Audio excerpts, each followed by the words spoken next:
Max Espargaro, what is happening here? At the end of the warm-up lap, he dropped that stricken RSGP in pit lane before his mechanics could get hold of it onto the spare bike.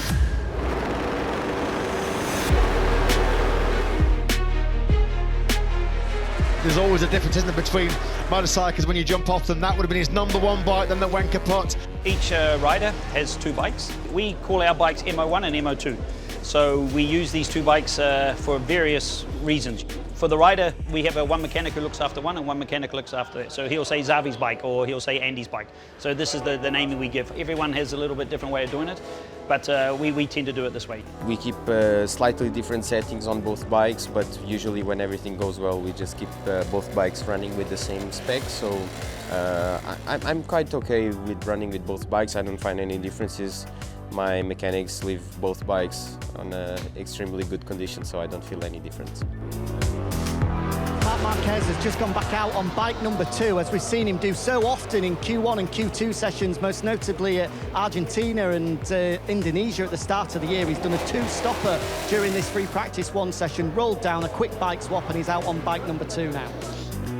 For an engineering side of your company, to be able to actually reproduce 2 identical setups where maybe you change things by 2.5 mil, 2 millimeter, and the rider feels the difference. You understand that that part of the game for the engineering side is very important, to have 2 bikes that you can really use. When you have the 2 bikes, the advantage is with the Michelin tyre and the way the track comes in every race weekend, the more rubber that's laid down, the more the grip level changes. When you have 1 bike, you almost have to believe and subconsciously get the rider to believe in the changes you're making, because it's impossible many times to recheck that.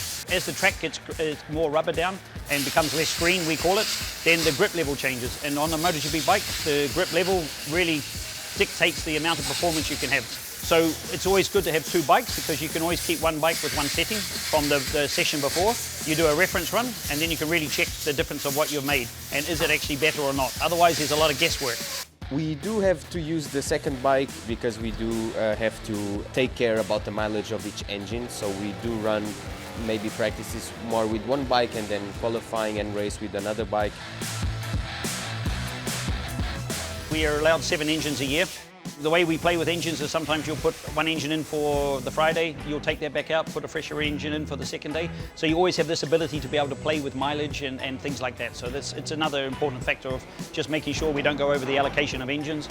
And if you know, any of those type of problems, you have to start from pit lane. So this is not an ideal situation.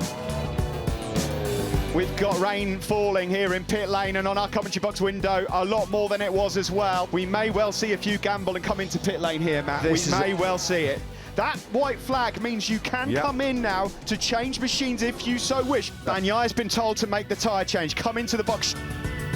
The wet setup again is part engineering, but very biggest part is psychological again. So you'll get a point where you can just maybe put the wet tyres down, you'll generally drop the spring rate, and then a rider's feeling, oh, I'm happy, you know. Then you'll get some situations where you have to do a lot more to get the rider's confidence. So you play with linkages, swing arm lengths, things like this. So then the bike can be really, really different. And of course, if you have just the normal, the standard one, maybe it's a 5-minute change and you can make the wet bike, dry bike into a wet bike. But when you have the other one, it's maybe a 15-minute change when you have to change every element. So you see the weather, you see the 50-50 situations, so you've got to be ready. So there's the advantage of having that second bike, that you can really set it up specifically for the goal of being not just surviving, but being fast, you know. If you see before the race weekend that, or the race itself, that it will rain at some stage, you know, you take the gamble that you make the wet and dry bike before you even go to the grid. Because you know if he comes in, to have the calmness in the box, that everything's under control, the rider can come in and relax and just see, fuck, the guys are not running around, we're not making a mess. This is a massive thing to keep the guy in the happy zone before the race, you know. If you're definitely sure that it's not going to rain before you go, you have 2 dry bikes, and then as soon as you come off the grid, then we'll make the other bike wet, you know, and then generally, even if you're pretty sure it won't rain, you'll do it anyway, because if something did happen and you were not ready, you would never forgive yourself. So it's extra work for everyone, but we tend to do it that way anyway, just to know that it's ready to rock and we're good.